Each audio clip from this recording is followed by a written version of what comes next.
In 2010, Laura and I moved here to Thailand, really to run a children's home in the north of Chiang Mai.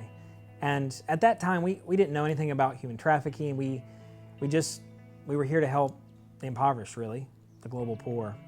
In the process of running that home, I learned more of the stories of the girls who were in our children's home, and I went to northern villages on the border of Myanmar just to ask from the village leaders, what's happening in your community, what are the concerns you have.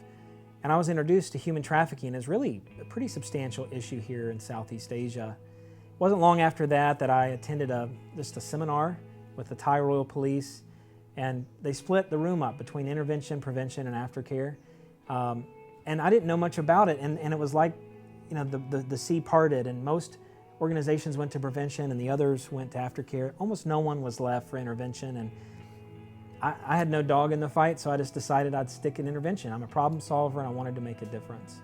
And that was really my start in researching human trafficking in Southeast Asia, what was working, what wasn't working, and it's really the birth phase of what we now call the process of deliverance, which is really 8 steps from identifying a victim and moving them along the process, the legal process, to liberation and freedom. About 8 months after he had started meeting and collaborating with people, he got a phone call from a partner in another city, and they said, "Matt, there are some suspicious pictures of these little girls on the back wall of this particular bar. Could you or could someone in your intervention crew come and check it out? Could you ask some good questions and figure out if it's a legitimate orphanage or if they're selling something more?" And he called about 12 organizations and contacts that he knew, and no one would go. Either they couldn't, or they didn't want to go into a bar, or they didn't have the money, or the organization wouldn't let them. And so finally we had 2 friends that said, "Well, we'll go." They were here doing some aftercare work, and they said, "Well, we'll go, but we want you to come with us." And for us, it was that first moment of like, rubber meets the road. Are we really going to take the next step into this work? And so he went, he did, that was his first case, and it was 3 years ago now. And he came back and he had a lot of good information. It ended up it was actually a legitimate orphanage that this bar was promoting. But it launched us into what it meant to do undercover work.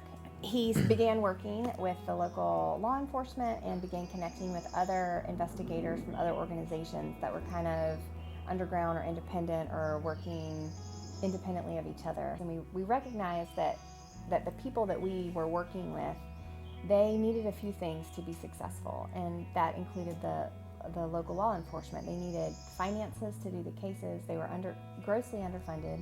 They needed equipment to be able to, covert gear to be able to capture the evidence they were seeing, to be able to build successful cases. And they needed training in some cases, and they needed support in some cases, and they needed collaboration and networking with each other. So we felt like we could potentially help that. I really think that there was this significant transition between me just as an individual who stumbled across a problem and wanted to help law enforcement over a year period, really kind of learning a lot about victims who are out there tonight being abused that no one's really looking for, no one's doing very much about, and they're voiceless. They're stuck in this problem and don't know how to get out. Moving from an individual helping the police to really kind of starting to get a vision for, hey, I think we can do this on a much bigger scale. I think I can start a nonprofit. Laura and I, lots of talking on what it would be like to form a nonprofit that trained up and sent out people just like me, just ordinary people who want to help, who want to find victims, who want to record the evidence of their exploitation and work with police. And really that's when we decided to start the Exodus Road, is after a year of that. And we began to contract investigators, train them. They began to serve the police here in Southeast Asia, and it just really grew from there.